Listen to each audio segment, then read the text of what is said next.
Assalamualaikum warahmatullahi wabarakatuh. Baiklah adik-adik sekalian, kembali lagi di pertemuan kedua tentang komunikasi publik, di mana komunikasi publik ini terdiri dari dua suku kata. Dua suku kata ini tidak memiliki asal yang sama atau memiliki makna yang berbeda, yaitu komunikasi dan publik, sehingga kita harus memahami dulu tentang apa itu definisi dari komunikasi publik, atau memahami definisi komunikasi, definisi publik, dan definisi dari komunikasi publik. Di pertemuan kedua ini saya akan membahas tentang definisi komunikasi publik itu sendiri. Komunikasi itu pada hakikatnya berasal dari bahasa Inggris yang berarti communication. Komunikasi publik ini bermakna sama. Artinya komunikasi publik itu adalah sama makna. Jadi menurut Newcomb menyatakan bahwa komunikasi adalah setiap tindakan komunikasi dipandang sebagai suatu transmisi informasi yang terdiri dari rangsangan yang diskriminatif dari sumber kepada penerima. Jadi Newcomb sudah menjelaskan bahwa ada sumber dan ada penerima, berarti komunikasi itu berlangsung tidak bisa satu orang, tetapi ada lebih dari satu orang karena harus ada sumber dan ada penerima. Melakukan suatu transmisi yang terdiri dari rangsangan diskriminatif. Ya, ada unsur pemahaman, ada unsur efek dari pesan. Karena di sini komunikasi juga beruang lingkup pada pesan, maka ada efek dari pesan itulah yang disebut komunikasi tersendiri. Nah, menurut Sukanto menjelaskan bahwa komunikasi adalah usaha untuk mendorong orang lain untuk menginterpretasikan pendapat seperti apa yang dikehendaki oleh orang yang membuat pendapat tersebut, serta diharapkan diperoleh titik kesamaan untuk pengertian. Jadi untuk mencari persepsi yang sama, untuk mencari satu kesimpulan yang paling tepat, itulah tujuan daripada komunikasi dengan menggagaskan pendapat. Pendapat itu memiliki unsur kebenaran fakta yang nihil, tetapi pendapat itu sebenarnya berasal dari fakta yang pernah teramati. Adanya fakta yang pernah teramati, maka muncullah pendapat yang merupakan definisi individu dari seseorang. Komunikasi ini secara umum dapat digambarkan bahwa proses interaksi atau hubungan saling pengertian satu sama lain.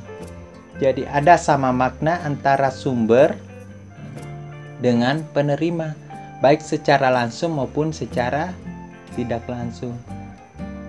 Terkadang ada orang berbeda pendapat. Nah, dari perbedaan pendapat itu pasti memiliki beberapa kesamaan makna di sisi lain, sehingga manusia ini terbentuk sebenarnya karena ada efek daripada komunikasi, dan hakikat dan kodrat dari seorang manusia itu adalah berkomunikasi. Manusia tidak bisa lepas daripada komunikasi, sehingga manusia itu disebut majmuk, bukan tunggal. Berikutnya saya akan menjabarkan tentang public. Public itu berasal dari bahasa Inggris juga, yaitu public, yang berarti orang banyak.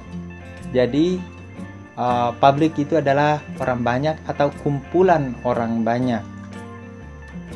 Nah, jadi orang banyak ini bisa berupa kumpulan. Menurut Immanuel Kant menjelaskan komunikasi bukan lagi para pejabat atau intuisi politis, melainkan masyarakat warga atau civil society yang kritis dan berorientasi pada kepentingan moral universal umat manusia.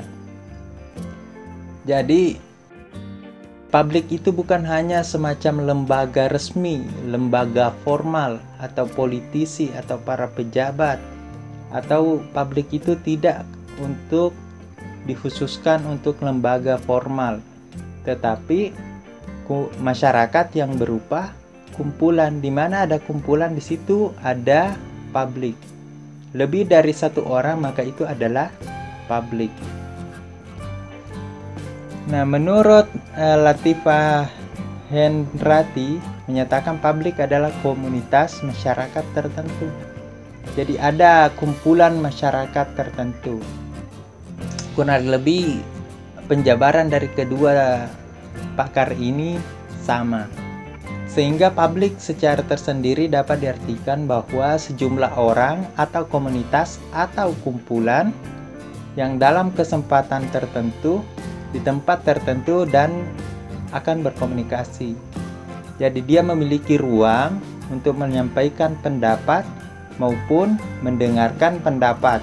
Itu publik, tempat tertentu dan akan berkomunikasi. Itulah yang disebut publik. Nah, karena dia memiliki tempat dan ruang artinya dia membutuhkan waktu. Jadi ada waktu yang dibutuhkan saat berada di dalam suatu publik. Ini tak lepas, tempat dan waktu itu tidak pernah saling terpisahkan karena selalu saling identik. Oke, selanjutnya kita akan membahas komunikasi publik secara menyeluruh. Jadi tadi kita sudah membahas tentang komunikasi secara tersendiri, publik secara tersendiri, di mana komunikasi itu adalah memiliki kesamaan makna, sama pendapat atau penyaluran informasi. Kalau publik itu adalah kumpulan banyak orang, jadi penyaluran informasi kepada kumpulan banyak orang atau ke kumpulan komunitas. Menurut Hageman, komunikasi publik adalah komunikasi yang menggunakan media massa, baik cetak, surat kabar dan majalah, atau elektronik, radio, televisi, yang dikelola oleh suatu lembaga. Ditujukan kepada sejumlah besar orang yang tersebar di banyak tempat. Jadi Hageman ini mengkhususkan definisi komunikasi publik di ruang lingkup lembaga media massa dan atau lembaga elektronik yang melibatkan elektronik, seperti yang saya lakukan hari ini. Saya menjelaskan tentang materi komunikasi publik itu melalui media elektronik berupa YouTubers, melalui YouTube, melalui penjelasan di media elektronik. Nah, inilah salah satu bentuk aplikasi dari komunikasi publik.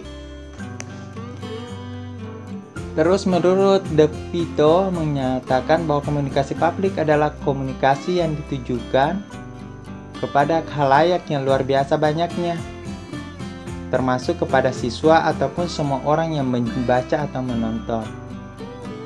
Komunikasi publik adalah komunikasi yang ditujukan kepada khalayak atau yang luar biasa banyaknya, artinya pesan yang disampaikan kepada banyak orang atau kumpulan orang. Secara menyeluruh, definisi komunikasi publik dapat kita jabarkan sebagai proses penyampaian pesan secara efektif di hadapan dua orang atau lebih atau golongan. Jadi ingat, ada terkadang kekeliruan dalam penafsiran komunikasi publik itu, dan ini sangat fatal. Ada yang menyatakan publik itu kan kumpulan orang banyak. Saya berbicara kalau komunikasi publik itu minimal lebih dari dua, sebenarnya lebih dari dua orang. Syarat pertama lebih dari dua orang. Jadi ketika pendengar sudah dua, pemberi pesan ada satu, berarti itu sudah termasuk publik. Bisa satu orang, kalau satu orang itu hanya sebatas komunikasi, belum termasuk publik. Kalau hanya satu pendengar, satu pendengar, satu pemberi pesan. Tapi kalau lebih dari satu itu dianggap sebagai komunikasi publik. Atau ini yang banyak keliru dari setiap pemahaman. Bisa satu orang pendengar dan satu orang penyampai informasi atau pemberi informasi. Dengan catatan satu orang yang mendengar itu membawakan satu lembaga. Jadi dia menjadi perwakilan dari satu lembaga, maka dia dianggap kumpulan dari lembaga itu, dari organisasi yang dinaunginya ataupun instansi yang dinaunginya. Jadi ketika satu orang membawakan lembaga atau membawakan kumpulan orang atau membawakan identitas, maka dia disebut telah melakukan komunikasi publik. Oke. Saya pikir itu tentang definisi komunikasi publik. Kalau ada yang tidak dipahami bisa ditanyakan. Lebih dan kurangnya mohon dimaafkan. Wassalamualaikum warahmatullahi wabarakatuh.